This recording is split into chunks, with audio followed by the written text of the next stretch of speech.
오늘은 복 받을 조건이란 제목으로 말씀 전하겠습니다. 오늘 우리가 보는 사사기 17장부터 마지막 장까지는 이제 마지막 사사였던 삼손의 이야기가 마무리된 후에 더 이상은 사사기에 사사는 등장하지 않습니다. 하지만 좀 부록처럼 이야기들이 이어지는데 크게 두 개의 사건으로 사사기의 마지막 부분들이 진행돼요. 그중 하나가 오늘부터 우리가 볼 이 미가라는 사람의 집을 중심으로 일어나는 일련의 사건들이고, 또 다른 하나는 한 레위 사람과 그의 첩에 대한 이야기를 중심으로 일어나는 상당히 이제 충격적인 내용이죠. 우리가 이러한 사사기 후반부를 좀 앞으로 함께 살펴보려고 합니다. 제가 예전에 참 이렇게 좋아하고 많이 들었던 찬양 중에 십자가에서라는 곡이 있어요. 조준모 씨라는 분의 곡인데, 하나님께서 예수님의 십자가를 통해서 그 십자가에서 우리의 정체성을 바꿔주셨다. 십자가에서 우리의 이름을 바꿔주셨다는 찬양인데, 이런 가사가 있어요. 십자가에서 그는 내 이름 바꾸셨네. 십자가에서 그는 내 이름 바꾸셨네. 고아에서 아들로, 거절에서 용납으로, 죄인에서 의인으로 바꾸어 주셨네. 저주에서 축복으로, 원수에서 연인으로, 창기에서 신부로 바꾸어 주셨네.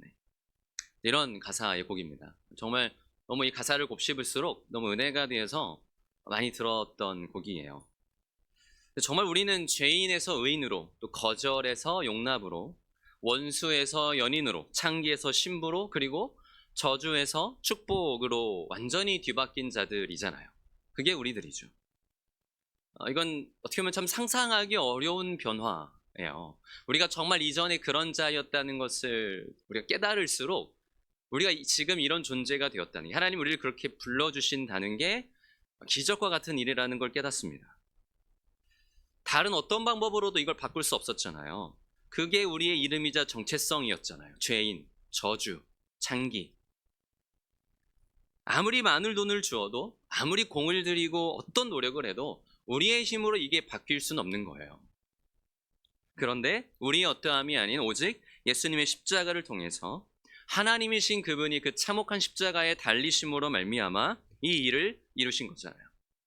그래서 이게 복음이죠. 이게 복음이죠.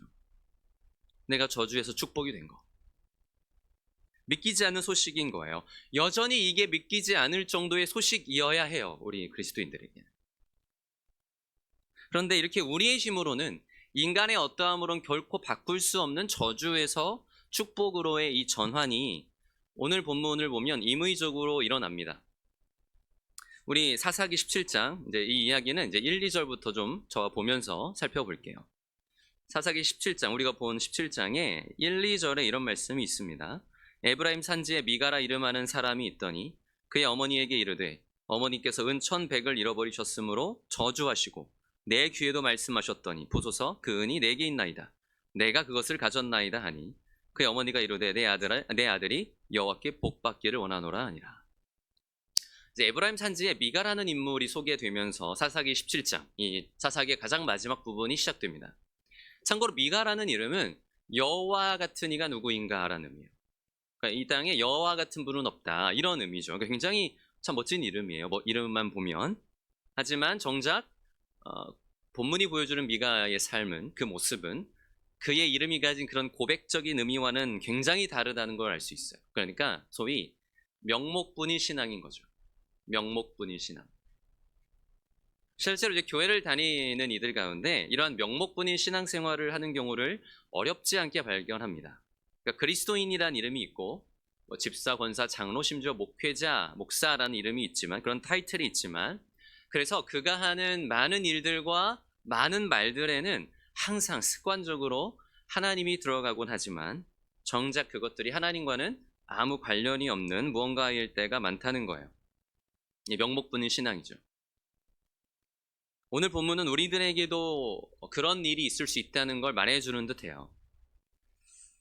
이 미가의 집에 어떤 일이 있었다고 지금 읽은 2절에서 말하고 있어요. 미가의 어머니가 은 1,100을 잃어버렸어요. 은 1,100을 오늘날로 정확하게 환산하기는 어렵겠지만, 이제 대략 학자들은 은 한 세겔이면 4일치의 품삯이라고 해요. 4일치 당시에. 그러니까 은 1,100이면 며칠치예요? 4천 갑자기 고기를 절레 4,400일치죠. 그러니까 제가 이제 대충 계산해 봐도 대략 한 15년에서 16년의 연봉입니다. 연봉이 다 다르실 테니까 얼마라고는 하지 않겠습니다. 굉장히 큰 돈이죠. 15년, 16년의 연봉이면 어쨌든 뭐 몇억 혹은 몇십억 대인 거예요. 아주 큰 돈이에요. 근데 이제 이게 뭐 얼마나 크냐 이게 중요한 게 아니라 미가의 어머니가 이 큰 돈을 잃어버렸어요. 그래도 뭐니 좀 돈이 있는 집안인 것 같아요. 전 재산은 아니었던 느낌이니까. 근데 누가 훔쳐간 것 같으니까 미가의 어머니가 이제 막 저주를 퍼부은 거예요. 근데 이게 보통 저주는 아니었던 것 같아요. 나오진 않았지만 분명 그랬을 거예요. 아주 무섭게. 적어도 그 훔쳐간 사람은 물론이고 그 부모, 자식, 대대손손 저주 내렸겠죠. 그것도 뭐 하루 이틀이 아니라 뭐 매일같이 하지 않았겠어요? 미가의 귀에도 이게 들렸어요. 그러니까 이건 아무래도 안 되겠다 싶었는지 이제 미가가 어머니한테 이제 자백을 하는 거예요. 보소서 그 은이 내게 있나이다. 내가 그것을 가졌나. 그러니까 내가 취했습니다. 이 얘기예요. 그래서 어머니가 얼른 뭐라고 이제 말을 해요? 내 아들이 여호와께 복받기를 원하노라. 그러니까 분명 저주가 금세 말 한마디로 축복으로 바뀌었어요. 뭐 놀랐겠죠. 그렇게 저주한 사람이 자기 아들이었다니. 게다가 그렇게 되면 분명히 자신이 했던 그 저주에 자기도 포함되는 거잖아요. 자기 집을 향한 저주가 돼버리잖아요. 뭐 부모 자손 다 거론했을 테니까. 그래서 얼른 이렇게 축복으로 이 말을 바꾸고 있는 거예요. 그러니까 우리가 이제 이런 장면을 이렇게 보면 이런 생각이 들어요. 어떻게 이렇게 유치하고 이런 수준 낮은 신앙생활을 이스라엘 백성들이 하고 있는 건가? 이런 생각을 하게 되는데, 물론 이것이 사사기가 고발하는 당시의 시대상인 건 맞지만 동시에 언제나 그렇듯 이게 우리 모습을 고발하는 말씀이라는 걸 우리는 생각해야 합니다. 그러니까 놀랍게도 오늘날 우리들에게도 뭐 꼭 고대, 우리가 흔히 고대 사회 하면 좀 사람들이 미개하고 너무 이렇게 좀 미신적이고 이렇게 생각하지만 사실 크게 우리 다르지 않거든요. 당시 사람들만 뭐 축복을 운운하고 저주를 두려워하는 게 아니에요. 이때 사람들만 이렇게 손쉽게 축복과 저주를 왔다 갔다 하는 게 아니라는 거예요. 우리도 사실은 잘 생각해 보면 얼마나 쉽게 축복과 저주를 오가는 말을 혹은 그런 생각을 하는지 몰라요. 임의적으로 우리 자신의 기준들이 다 있어요. 축복을 받을 만한 기준, 저주를 받을 수 있는 어떤 조건, 이런 게 다 있어요. 그리고 그런 생각으로 신앙생활을 해요. 뭐 좋지 않은 예지만 굳이 뭐 예를 하나 들자면, 물론 오늘날은 거의 그런 교회가 없어요. 하지만 예전에는 꽤나 많은 교회들에서 성도들이 함부로 교회를 떠나지 않게 하기 위해, 혹은 목회자의 권위를 높이기 위해서 교회를 떠나는 성도들에게, 혹은 목회자의 말을 듣지 않는 성도들에게 하나님의 저주가 임할 거라는 말을 대수롭지 않게 하던 때가 있었죠. 아마 여기도 들으신 적이 있으실 거예요. 저도 이제 이전에 새가족부를 한 2년 정도 맡아서 했었는데, 다른 교회에서 좀 어떤 문제로 인해서 나오신 분들 대부분이 자기들이 나가고 그 교회 목사님이 자기들 저주했다, 이제 이런 얘기들을 불과 몇 년 전인데 듣는 걸 보면 여전히 이런 것들이 오늘날도 교회들에 있다는 걸 알 수 있어요.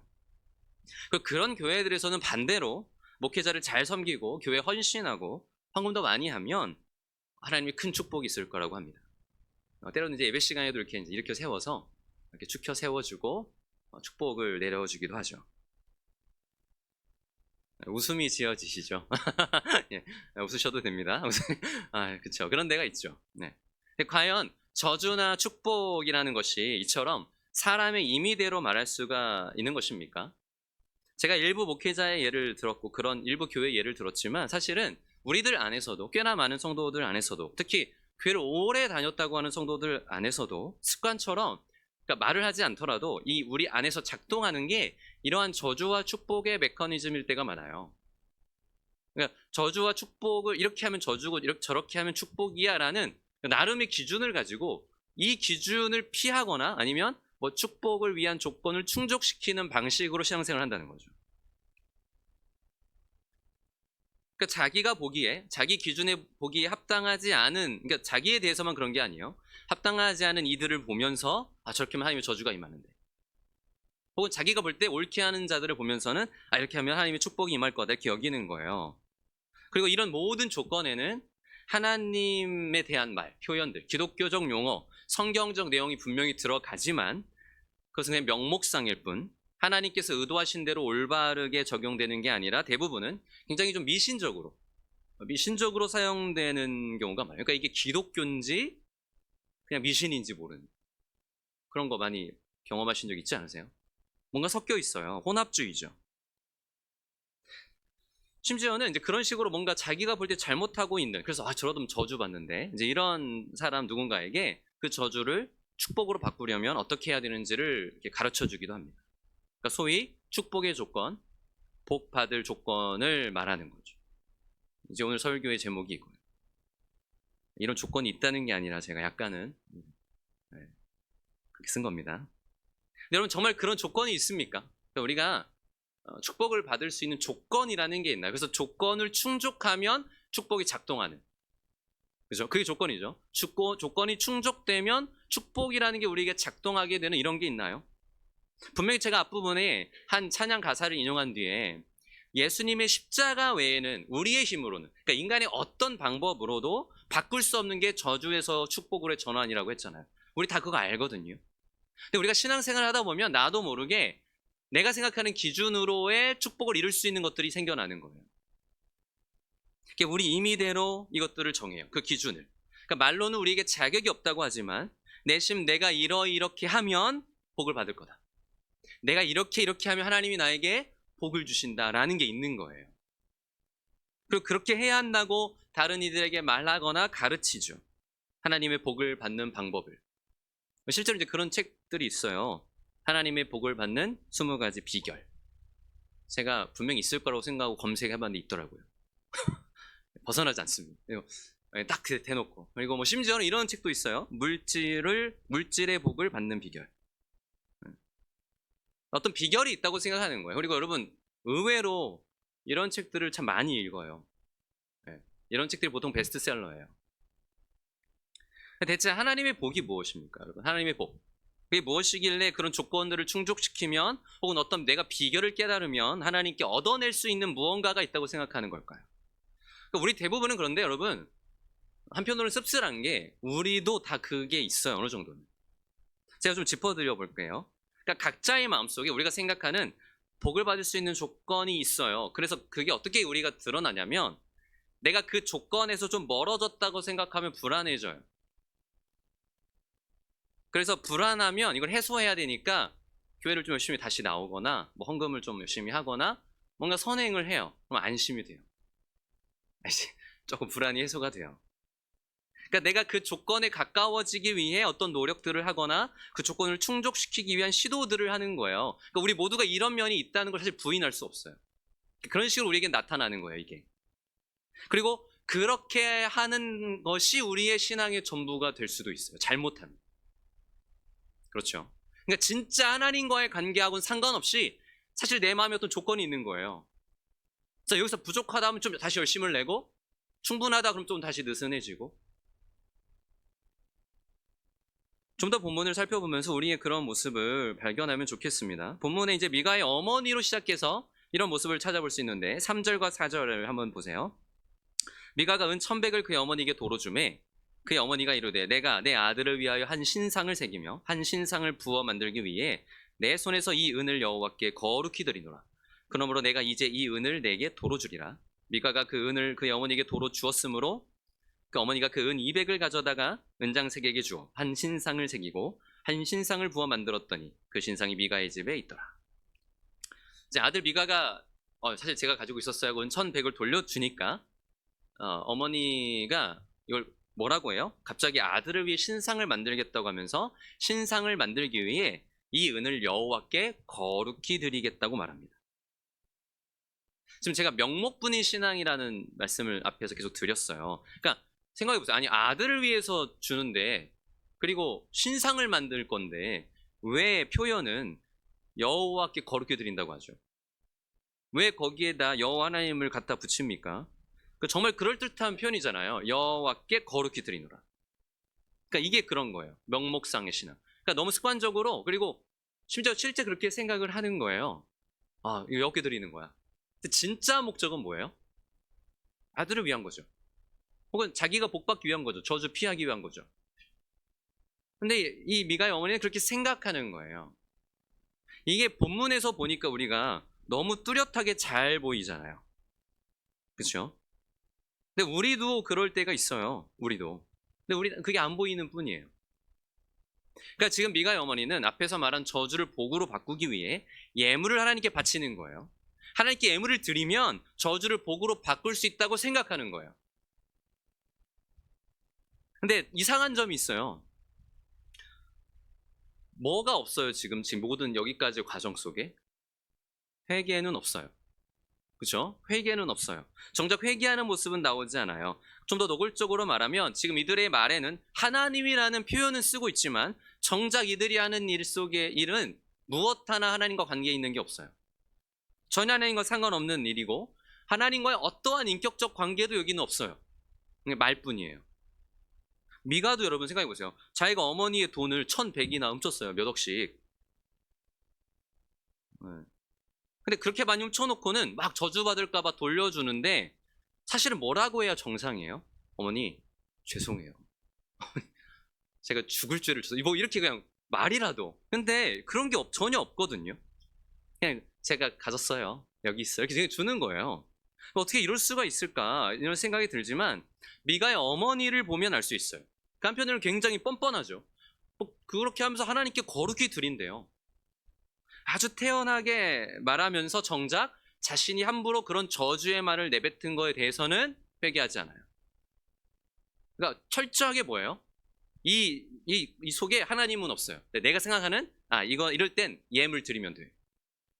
이 조건일 땐 이렇게 하면 돼. 그럼 해결돼. 이거밖에 없는 거예요. 이게 지금 이들의 신앙생활인 거예요. 그런 어머니의 신앙을 아들 미가가 그대로 배운 거죠. 우리들에게서도 여러분 이런 모습 발견되지 않나요? 우리는 어떤 신앙을 우리 자녀들에게 혹은 다음 세대들에게 가르치고 있습니까? 우리도 때로는 헌금하거나 헌신하는 것들이 내가 생각하는 어떤 조건을 충족시키기 위해 혹은 내가 생각하는 어떤 안 좋은 것을 보상하기 위해서는 아닌가요? 그 가운데 정말 하나님과의 관계가 있나요? 그 가운데 정말 하나님과의 인격적인 교제가 있나요? 정말 하나님이 있습니까? 사실은 나를 위한 것이고 자녀가 잘 되기 위한 것이고 혹은 뭐 내 사업이 잘 되고 내가 하는 일이 잘 되기 위한 것인데 그래서 막 헌금하고 헌신을 하는데 명목상으로만 하나님을 말하고 있지는 않냐는 거예요. 그냥 습관적으로만 표현으로만 하나님의 영광을 위한 거라고 하나님께 거룩히 드리는 거라고 우리도 그렇게 하고 있는 면은 없냐는 거예요. 이걸 돌아봐야 한다는 거죠. 내가 정말 내가 하는 이 헌신과 열심이 하나님과 관계가 있는 것인가? 그 중심에 하나님과의 관계가 있는가? 하나님과의 교제가 나에겐 정말 있는가? 하나님 없어도 열심히 할 수 있거든요, 우리는. 상관없을 수 있어요, 여러분. 미가의 어머니가 그렇게 해서 이 은으로 신상을 만드는 장면이 그걸 상징하는 거예요. 자기가 생각하는 복을 얻고 자기가 생각하는 저주를 피하기 위한 그리고 그걸 위해 자기가 정한 조건들을 충족하려는 시도들. 이거는 아무리 하나님을 명분으로 내세운다고 해도 사실은 자기 방식과 목표를 위한 신앙생활이며 이게 바로 하나님이 아니라 신상을 만드는 일이라는 거죠. 이게 바로 신상을 만드는 일이고 우상 숭배라는 거예요. 내가 생각하는 조건을 충족시키는 방식의 신앙생활. 지금 미가와 그의 어머니가 섬기는 분이 정말 하나님인가요? 이들이 계속 말로는 하나님을 하잖아요. 표현하잖아요. 근데 정말 하나님을 섬기는 거예요? 아니거든요. 자기들이 만든 하나님인 거예요. 자신들이 복을 얻기 위한 도구예요. 우상이죠. 미가 역시도 더하면 더하지 덜하지 않아요. 이제 신상을 이렇게 해서 집에 두니까 미가는 이제 더 제대로 갖추고 싶었어요. 이 필요 충분 조건을. 그래서 어디서 보고 들은 건 있으니까 그래서 이제 5절을 보면 이렇게 얘기합니다. 그 사람 미가에게 신당이 있으므로 그가 에봇과 드라빔을 만들고 한 아들을 세워 그의 제사장으로 삼았더라. 이제 자기가 이제 신을 모시는 신당이 있는데 여기에 그 신상을 이제 만들었으니까 얼마나 뿌듯하겠어요. 하나 딱 두면 이제 하나님이 나를 지켜주는 것 같고. 그러니까 신상을 두고는 그걸로 끝나는 게 아니라 제사장의 옷이에요. 에봇은 제사장이 오신 에봇도 만들고 또 이제 당시 사람들이 신의 뜻을 알아내는 데 쓰인 우상을 드라빔이라고 합니다. 좀 작은 크기에 집에서 뭐 점을 치거나 이럴 때 쓰는 거예요. 이 드라빔도 만들어요. 사실 이미 이제 이런 게 하나님을 섬기는 종교가 아니에요. 철저하게 자기가 다 만들어 놨어요. 그러니까 형태를 다 갖춰요. 그래서 언뜻 보면 뭐 완벽하게 형식적으로는 하나님을 잘 섬기는 것 같지만 조금만 깊이 들어가면 이게 오히려 얼마나 철저한 우상 숭배인지를 보게 되죠. 게다가 자기 아들 중에서 하나를 제사장으로 삼습니다. 제사장은 여러분 사람이 자기 뜻대로 세우는 게 아니죠. 그죠? 하나님이 세우는 사람이 제사장인데 지금 이들에게는 그게 중요하지 않아요. 그러니까 조건만 충족하면 돼요. 그러니까 신상이 있고 제사를 드릴 수 있는 제사장, 제사장의 의복, 뭐 점괘를 치는 데 쓰는 뭐 이런 신의 뜻을 묻고 싶으니까 이게 목적이거든요, 사실. 드라빔. 이거 다 갖춰놓는 거예요. 아들이 제사장이면 여러분 어떻게 할 수 있어요? 뭐 자기 맘대로 예배할 수 있죠. 야 이렇게 한다고 좀 하나님께 말씀드려라. 뭐 통보죠. 이렇게 한다고 하나님께 좀 말씀드려. 이렇게 좀 이렇게 해야겠다고 제사 좀 드려줘. 뭐 이렇게. 그러니까 이들이 원하는 건 정말 하나님이 아니라 자기 뜻대로 조종할 수 있는 우상인 거죠. 자기 뜻대로 축복과 저주를 임의대로 할 수 있는 우상인 거죠. 그런 신을 원하는 거예요. 하나님이 아니라. 이들이 원하는 건 하나님이 아닌 거예요. 이 모습을 성경이 고발하는 거예요. 이 미가의 집을 통해. 얼마나 이스라엘 백성들이 철저하게 타락했는지, 얼마나 그들이 참 하나님을 경외하는 신앙에서 멀어져 있는지, 얼마나 하나님이 진노할 만하신지. 그리고 성경은 6절에서 이 모든 일의 근본에 하나님을 왕으로 모시지 않는 삶이 있다는 것을 고발하는데 우리 잘 아는 말씀이죠. 6절을 같이 읽어보겠습니다. 6절 시작. 그때에는 이스라엘에 왕이 없었으므로 사람마다 자기 소견에 오른 대로 행하였더라. 아멘.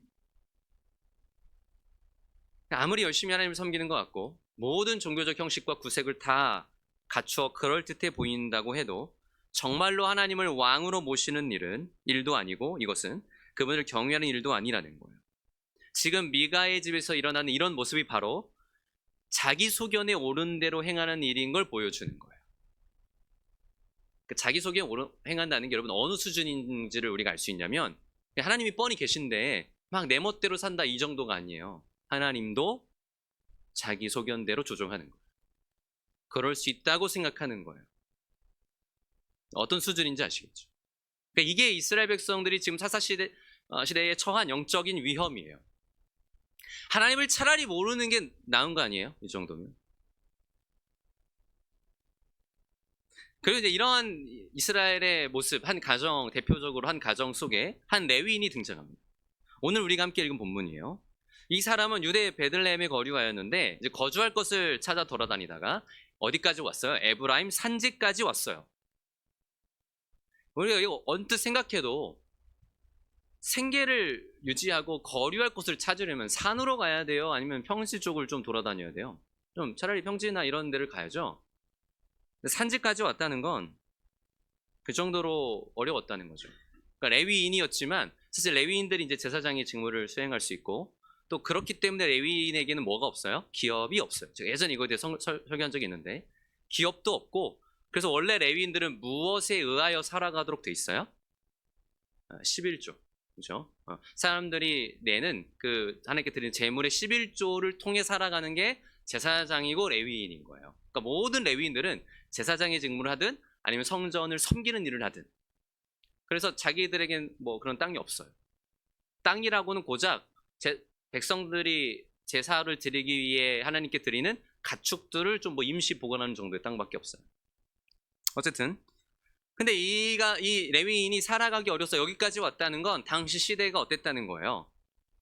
11조가 되어지지 않고 있었다는 거죠. 그러니까 뭐 11조라고 하면 너무 이제 우리에게 좀 자극될 수 있어요. 그냥 하나님께 제사 드리지 않았다는 거예요. 제대로. 하나님께 제물을 바치지 않았다는 거예요. 굉장히 아이러니해요. 하나님께 제물을 바치지 않아서 레위인 여기까지 오는 시대인데 분명히 미가의 집에서는 하나님께 제물 바쳤거든요. 그렇죠? 은 200이나. 그러니까 바치긴 바치는데 이런 식으로 바치니까 정작 제사장들은 생계를 이어나가거나 그 직무를 수행할 수 없는 거예요. 자기를 위해서 바치는 거예요. 근데 미가가 이제 그 레위인을 만났을 때 이 사람이 레위인이라는 걸 듣고는 이런 제안을 해요. 10절에 미가가 그에게 이르되 네가 나와 함께 거주하며 나를 위하여 아버지와 제사장이 되라. 내가 해마다 은 10과 의복 1벌과 먹을 것을 주리라 하므로 그 레위인이 들어갔더라. 지금 미가가 이 사람에게 제사장이 되어달라고 하는데 그러면서 은 10, 의복, 뭐 먹을 거를 제안해줘요. 참고로 은 10이면 여러분 이제 얼마예요? 며칠치예요? 40일치밖에 안 돼요. 그러니까 이게 많은 거 아니에요. 사실 이게 되게 비참한 상황이에요. 그러니까 고작 40일치 정도의 당시의 품삯에 자신이 이 종교 사꾼이 돼야 되는 거예요. 그러니까 이렇게 하는 이 레위인도 잘못이지만 이 시대상이 그 정도로 악했다는 거죠. 뭐 그보다 더 컸던 건 아마 이 레위인에게는 먹을 걸 준다고 하니까. 그리고 자신이 거류할 곳이 생겼으니까 그걸로 충분히 만족했겠죠. 그런데 한 가지 좀 우리가 생각할 게 분명히 미가가 여러분 제사장이 없나요? 있죠. 누가 제사장이에요? 자기 아들이. 근데 왜 굳이 이 지나가던 레위인에게 일면식도 없는 이 사람에게 왜 제사장 해달라고 하는 거죠? 조건이 완벽하지 않은 거예요. 여러분 뭔가 찝찝해요. 그러니까 아들을 일단은 구색을 맞춰야 되니까 제사장이 필요하니까 제일 쉽게 말해서 조종하기 쉬운 게 아들이잖아요. 제사장을 삼았는데 머리로는 아는 거예요. 이게 원래 제대로 하려면 레위인이 제사장이어야 되는데. 근데 여러분 조건을 따지는 경우에는 조건이 완벽해야 돼요. 그러니까 조건을 따지면 따지는 방식의 신앙생활을 할수록 이게 뭐 하나도 틀어지면 안 돼요. 완벽해야 돼요. 그래야 복이 오니까. 그러니까 예를 들면 이런 거예요. 뭐 누군가가 열심히 교회를 섬기는데 이 사람이 내가 볼 때 일이 잘 안 되고 뭔가 삶이 잘 안 풀려요. 자꾸 문제가 생겨요. 그럼 이제 가서 이렇게 얘기하는 거죠. 다 좋은데 이러이러한 걸 안 해서 그래. 교회 열심히 섬기고 다 좋은데 이런 걸 안 해서 그래. 요것만 하면 이제 복이 말 거야. 이런 거 여러분 들어본 적 없으세요? 교회에서? 이제 교회에서 이런 게 일어나요. 그러니까 조건이 요게 부족해. 이런 식으로 말하는 거죠. 결국은 우리가 신앙생활을 이런 조건에 맞추는 신앙생활을 하다 보면 이 조건이 점점 더 완벽해야 되는 거예요. 그 끝으로 가면 이제 바리새인들처럼 되는 거겠죠. 근데 이러한 신앙이 있어서 그 목적이 하나님일 수 있나요? 이런 신앙의 모습 속에 그 목적이 하나님일 수 있어요? 그 신앙의 중심에 하나님이 계실 수 있어요? 아니에요. 오로지 관심은 내가 생각하는 이 기준을 다 완벽히 충족해서 작동하는 축복을 받는 거예요. 혹은 저주를 피하는 거예요. 좀 더 자신들이 생각하는 조건을 충족하는 것, 좀 더 완벽하게 충족하는 게 신앙생활인 거예요. 이 속에는 하나님과의 인격적인 관계도, 하나님과의 그 사랑의 관계도, 은혜의 관계도 없어요. 의외로 이런 게 없이 제가 방금 말씀드린 조건적으로 신앙생활을 하는 분들이 의외로 오늘날의 교회도 많이 있다는 거예요. 근데 여기 좀 흥미로운 표현이 등장합니다. 10절을 다시 보세요. 10절에 네가 나와 함께 거주하며 나를 위하여 뭐가 되라? 아버지와 제사장이 되라. 그냥 제사장이라고 말하잖아요. 아버지와 제사장이 되라. 나를 위해 아버지가 되라는 것은 여러분 표면적으로 보면 마치 그를 영적 아버지처럼 모시겠다는 것처럼 들리죠. 그러니까 실제 여러분 그렇잖아요. 우리가 이제 좀 교회로 생각을 해봅시다. 실제 목회자와 성도와의 관계가 이런 관계일 때가 많고 또 저는 그래야 된다고 생각해요. 좀 영적 아버지처럼 그런 관계 속에 그 건강한 관계 속에서 제가 뭐 맹신하라는 게 아니고요. 그런 건강한 관계 속에서 목회자로부터 충분한 영적인 양분을 공급받아야 되고 또 신앙의 본질과 믿음의 삶에 대해 고민하는 데 있어서 도움을 받아야 되는 게 우리 올바른 신앙이죠. 물론 목회자를 통해 참 아버지신 하나님을 바라봐야 되는 거지 목회자만 보라는 의미는 아니고요. 근데 이게 이제 맞는 거예요. 그러니까 본문의 미가의 말만 보면 미가도 마치 그렇게 하겠다는 것처럼은 들려요. 근데 실상이 바로 나와요. 11절. 그 레위인이 그 사람과 함께 거주하기를 만족하게 생각했으니 이는 그 청년이 미가의 아들 중 하나 같이 됩니다. 자, 아버지가 되달라고 했는데 실상은 뭐예요? 그냥 아들같이 됐대요. 원래 자기 아들 중 하나를 제사장으로 세웠죠. 똑같았다는 거예요. 말은 그렇게, 그러니까 항상 그렇게 말을 해요. 이상이 있어요. 뭔지를 다 알아요. 그래서 정말 그럴듯하게 말은 하지만 실제의 그 신앙이 작동하는 방식은 전혀 아니라. 전혀 그렇지 않았다는 거예요. 물론 본문은 아까 제가 말씀드린 대로 이 레위인을 볼 때는 그저 자신의 생계를 위해서만 돈에 굴복하고 생계에 굴복한 한 제사장의 타락을, 어떤 종교 지도자의 사꾼으로 타락한 종교 지도자의 모습을 보여주는 것도 있지만, 한편으로는 이것이 그 상황까지 만들어 놓은 이스라엘의 약함, 그리고 그것을 바라는 자들과 이 니즈가 딱 맞아 떨어지는 걸 보게 돼요. 그러니까 자신을 위해, 자기의 종교적 조건을 충족시키기 위해, 특히 복받을 조건을 충족시키기 위해 제사장이 필요한, 목회자가 필요한 그런 잘못된 신앙과 딱 맞아 떨어지는 거예요. 오늘날도 여러분 그런 분들이 있잖아요. 이렇게 자기에게 이렇게 복 준다는 말 해주시는 그런 교회를 많이 찾아가는 분들도 있어요.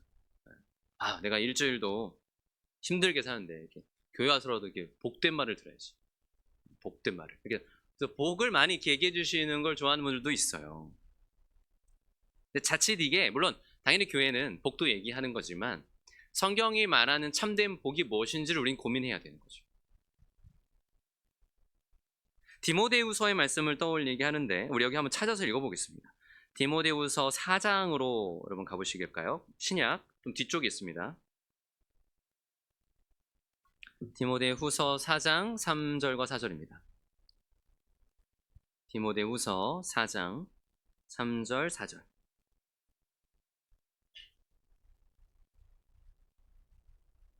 디모데후서 4장 3절 4절 우리 같이 한번 읽어보겠습니다. 시작. 때가 이르리니 사람이 바른 교훈을 받지 아니하며 귀가 가려워서 자기의 사욕을 따를 스승을 많이 두고 또 그 귀를 진리에서 돌이켜 허탄한 이야기를 따르리라. 아멘. 분명히 이런 때가 온다고 성경은 말하고 있어요. 바른 교훈 받지 않고 자기의 사욕을 따를 스승, 그러니까 자신의 이 귀의 사욕, 자신의 마음의 이 탐심을 채워줄 만한 말을 해주는 사람들을 따라간다는 거죠. 근데 사실 이미 이런 모습들을 우리는 성경에서 많이 발견하게 됩니다. 이 미가의 집과 같이. 그저 자신이 원하는 말을 듣고 싶어하고 자기 마음의 욕심을 채울 수 있는 스승을 따른다는 거예요. 참된 진리와 바른 교훈을 받지 않고 자기 중심적 생각을 부추겨주고 채워주는 그런 말씀. 오늘 본문의 미가와 그의 가정의 모습이 한편으로는 이런 모습을 보여주는 거죠. 물론 이제 우리 성도님들 가운데는 거의 그런 분들은 없다고 생각해요. 왜냐면 그런 분들이면 여기 안 계실 것 같거든요. 우리 교회 너무 이게 이제 뭐 복 받는다, 뭐 이 땅에서 잘 된다 이런 게 없다 보니까 그걸 목적으로 이렇게 계신 분들은 전 없다고 믿습니다. 근데 또 한편으론 그렇다고 해서 그러니까 우리의 신앙은 다 건강하다 이렇게 생각해서도 안 된다는 거예요. 우리는 문제가 없다 이렇게 생각하면 안 되는 거예요. 내가 그런 설교를 듣고 있다고 해서 내 수준이 그거라고 생각해서는 안 된다는 거죠. 정말 내 삶이 그러한가? 정말 복음에서 나는 내 욕심이 아닌 진리를 따르고 바른 교훈을 따르고 있는가? 이거 매일 점검해야 되는 거예요. 아니면 내가 그런 설교를 듣고는 있지만 정작 내 삶엔 여전히 작동하는 건 그런 게 아니고 어떤 신앙적 조건 속에 그것을 충족하는 수준의 신앙생활을 난 여전히 하고 있지는 않은가? 그러니까 우리가 그런 뭐 이렇게 좋은 설교를 하기는 좀 그렇습니다. 어쨌든 그래도 좋은 설교를 듣는데 여전히 내 삶은 변하지 않고 똑같은 신앙생활이 이어진다면 이것도 똑같아요.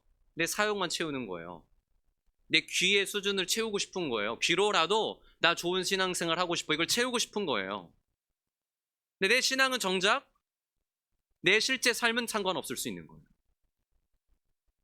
우리도 똑같이 내 나름대로의 실제 우리 삶 속에서는 아무리 말로는 하나님을 말하고 그럴듯한 표현들을 하고 나눔 속에 그래도 들은 게 있으니까 꽤나 수준이 있는 얘기들을 한다고 해도 실제 내 삶이 어떠냐를 봐야 된다는 거죠.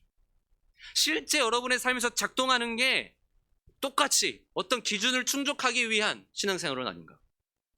그러지 않으면 불안해하고 충족했다 싶으면 기뻐하는, 그걸 벗어나지 못하는 수준의 신앙생활을 하고 있지 않은지를 진지하게 고민해야 된다는 거예요. 우리 마지막 12, 13절을 한번 보세요. 다시 돌아오셔서 사사기 17장 12, 13절. 미가가 그 레위인을 거룩하게 구별하며 그 청년이 미가의 제사장이 되어 그 집에 있었더라. 이에 미가가 이르되 레위인이 내 제사장이 되었으니 이제 여호와께서 내게 복 주실 줄을 아노라 아니라. 그러니까 여기에 이 미가의 의도가 정확히 드러나죠. 누가? 레위인이 이제 했으니까. 그러니까 자기가 부족하다고 생각한 마지막 퍼즐이 맞춰진 거예요. 아, 레위인만 제사장이 되면 완벽한데? 네, 이게 된 거예요. 그러니까 안심하며 말하죠. 이제 여호와가 복 주시겠구나.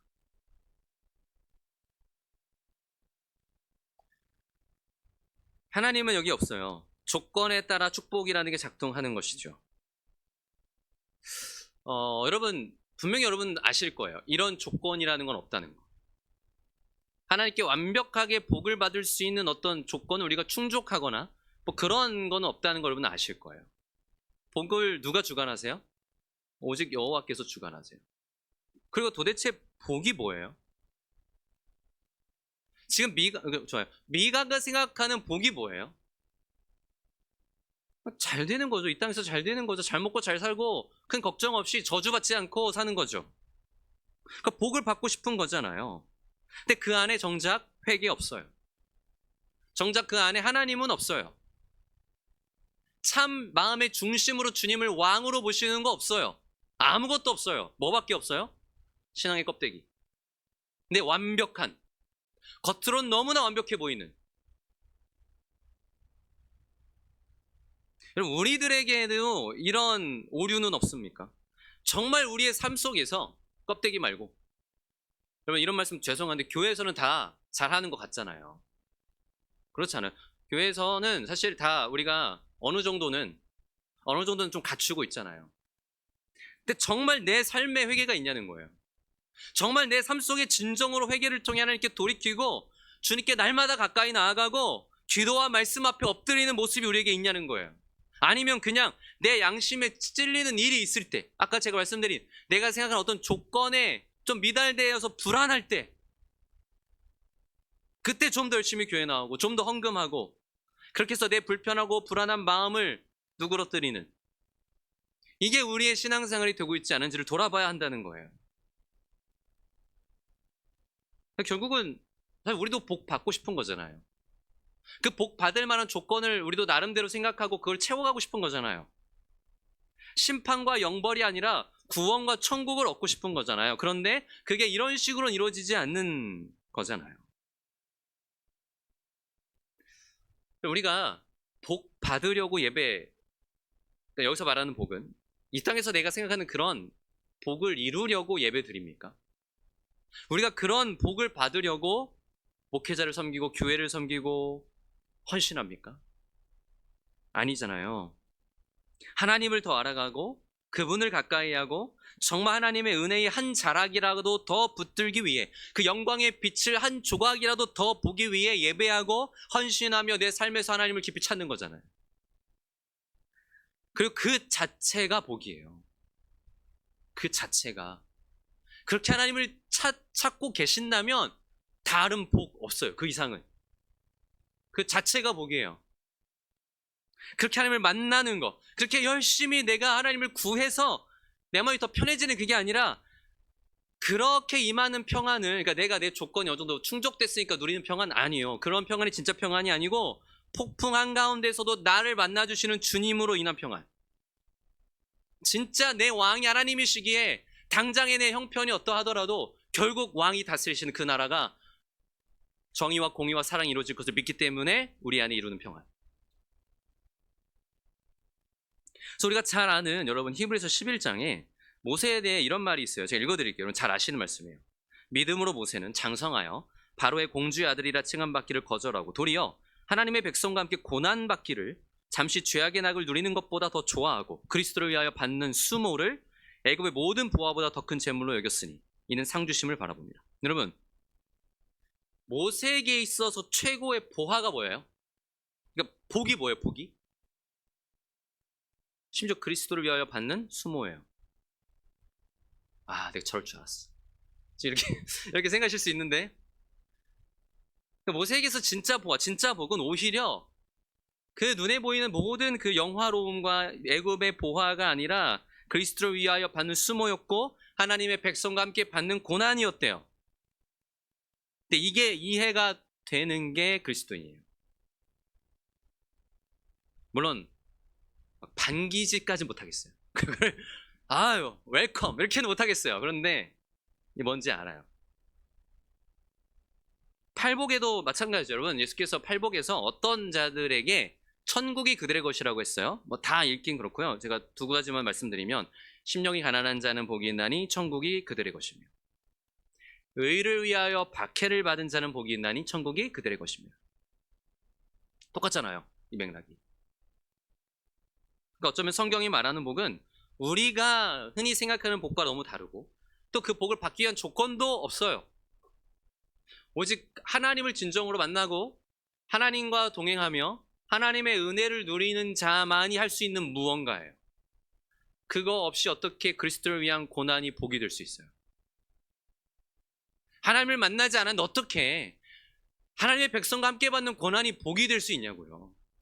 조건을 충족하려는 자는 이거 어떻게 아냐고요. 우리 스포나교회 성도 여러분들이 이런 분들이 아니란 거 알지만, 그럼에도 우리가 이 말씀을 통해 정말 우리 삶에 작동하는 게 뭔지를 좀 돌아봤으면 좋겠어요. 정말 나는 삶 속에 정말 내 보아, 내 복은 이것인가?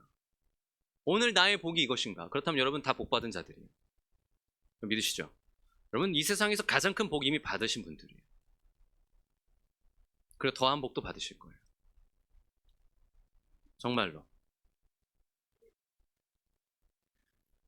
우리가 진짜 복을 얻는 자들이 되었으면 좋겠습니다. 그러니까 참 신앙을 고민할 줄 알고, 내가 원하는 말씀과 종교적 행위가 아니라 내가 원하는 뭐 어떤 이게 돼야 돼 이런 게 아니라 온전히 하나님을 중심으로, 우리 입에 하나님 있다고 해서 우리가 이 말씀 저 말씀을 다 끌어다가 이렇게 해야 돼 말한다고 해서 그게 우리 복 받는 것도 아니에요. 그건 우리의 조건이 될 뿐이에요. 때로는 하나님을 중심으로 하는 게 무엇인지를 진지하게 고민하고, 진정으로 내 삶에 내가 말하는 이 신앙에 그 내 삶의 중심에 정말 하나님이 있는가, 내가 신앙생활을 하면 할수록 정말 하나님을 가까이 하고 있는가, 내가 하나님을 정말 알아가고 있는가, 그래서 이런 모세의 모습과 같은 모습이 나에게도 있는가. 우리 이러한 참된 하나님의 자녀들이 다 되기를 주의 이름으로 축원합니다. 다 같이